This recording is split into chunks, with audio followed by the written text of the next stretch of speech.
Halo teman-teman, selamat datang di video pembelajaran biologi. Kali ini kita akan mengenal sel tumbuhan.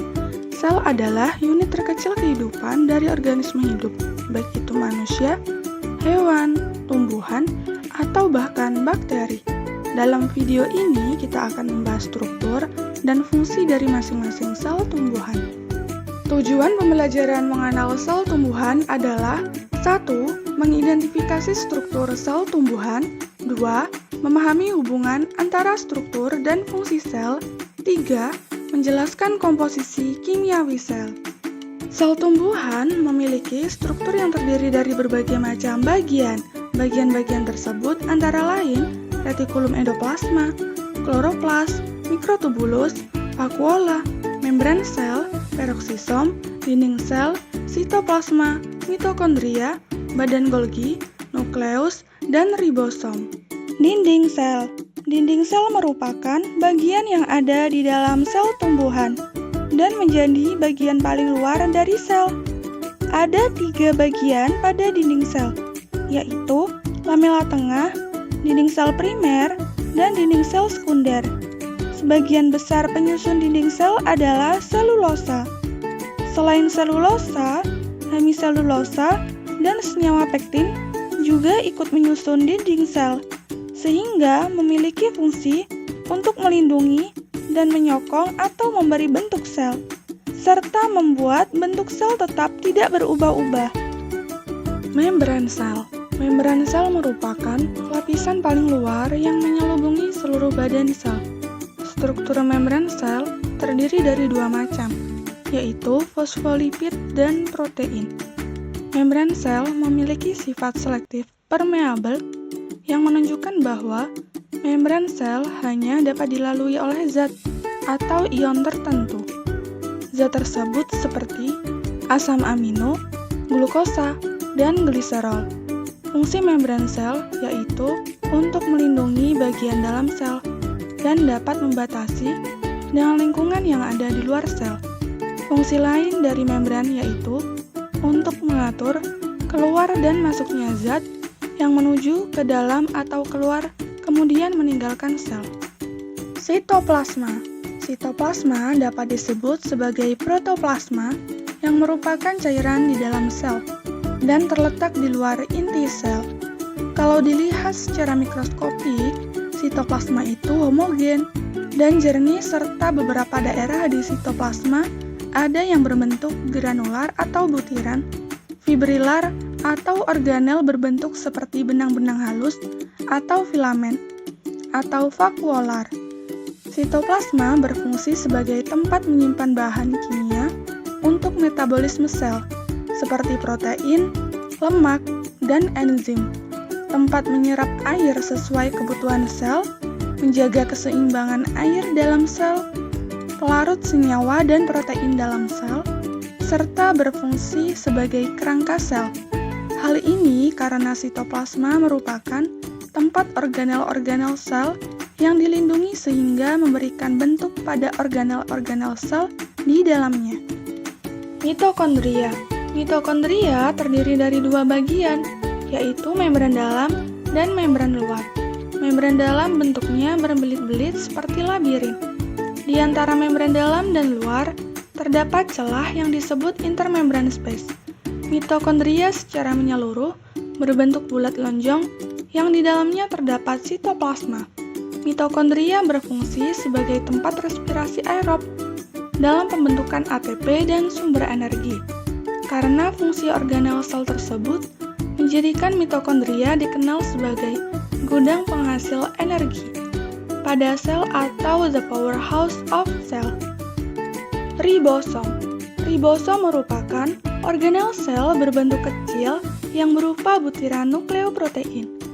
Organel ini mengandung RNA sebanyak 60% dan protein sebanyak 40%. Ribosom terdiri dari 2 jenis, yaitu ribosom bebas dan ribosom terikat. Pada umumnya, ribosom bergabung dalam retikulum endoplasma yang fungsinya untuk memproduksi dan menyintesis zat protein dalam sel. Badan Golgi. Badan Golgi merupakan organel sel yang berbentuk sisterna atau berkelok seperti kantong pipih. Badan Golgi ini tersusun dari kumpulan vesikel. Organel sel berfungsi sebagai alat ekskresi dalam sel yang di dalamnya terjadi proses perubahan enzim tidak aktif menjadi aktif. Badan Golgi juga sebagai tempat penyimpanan sekunder protein dan zat lain yang asalnya dari retikulum endoplasma. Kloroplas. Kloroplas adalah bagian sel yang hanya ada pada tumbuhan. Kloroplas adalah istilah kolektif untuk organel yang membawa pigmen. Struktur sel ini berbentuk bulat lonjong dan mengandung pigmen klorofil hijau. Klorofil tersebut bermanfaat untuk membuat tumbuhan agar bisa berfotosintesis. Selain berbentuk bulat lonjong, ada juga kloroplas yang berbentuk pipi atau bulat. Kloroplas memiliki dua membran, yaitu membran dalam dan luar. Di dalam membran terdapat stroma dan tilakoid. Stroma merupakan cairan yang dapat mengisi rongga dalam kloroplas, dan tilakoid tersusun atas kantung kecil yang ditumpuk. Mikrotubulus. Mikrotubulus merupakan organel sel berbentuk tabung yang tidak berubah, bersifat kaku, dan tidak memiliki cabang. Mikrotubulus mengandung molekul protein yang tersusun dengan melingkar. Organel sel ini berfungsi untuk menjaga tekanan di dalam sel, membantu replikasi kromosom, dan sebagai media transportasi zat. Vakuola. Vakuola merupakan organel yang berbentuk kantung dan mengandung cairan senyawa organik dan anorganik. Bagian ini merupakan organel paling besar pada tumbuhan yang memiliki banyak fungsi. Vakuola berfungsi untuk menyimpan zat makanan seperti zat gula dan protein di dalam pigmen daun, batang, dan buah. Vakuola juga berfungsi untuk mengatur tekanan dalam sel, menstabilkan tingkat nilai pH, dan mengisolasi zat sisa metabolisme sel. Retikulum endoplasma. Retikulum endoplasma atau biasa disingkat menjadi RE merupakan organel sel yang menjadi penghubung antara sitoplasma dengan nukleus yang ada di dalam sel tumbuhan. Bentuk dari RE seperti ruang labirin dan membran selnya berliku.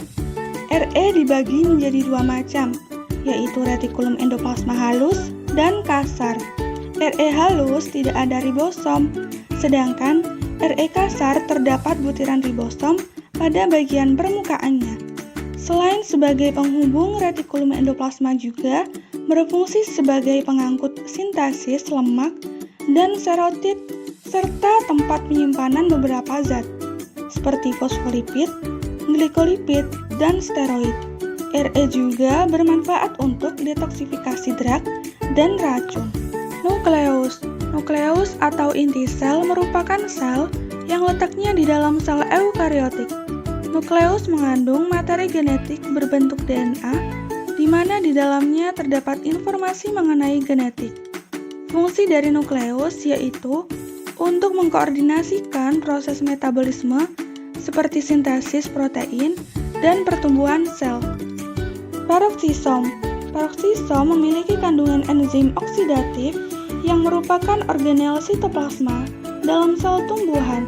Enzim ini berfungsi untuk memecah metabolisme asam lemak menjadi gula sederhana. Fungsi dari paroksisom yaitu memecahkan asam lemak menjadi gula dan membantu kloroplas dalam fotorespirasi. Kali ini kita telah mengenal tentang sel tumbuhan. Terima kasih sudah menyimak sampai akhir. Sampai jumpa di video berikutnya. Jangan lupa untuk terus belajar ya. See you!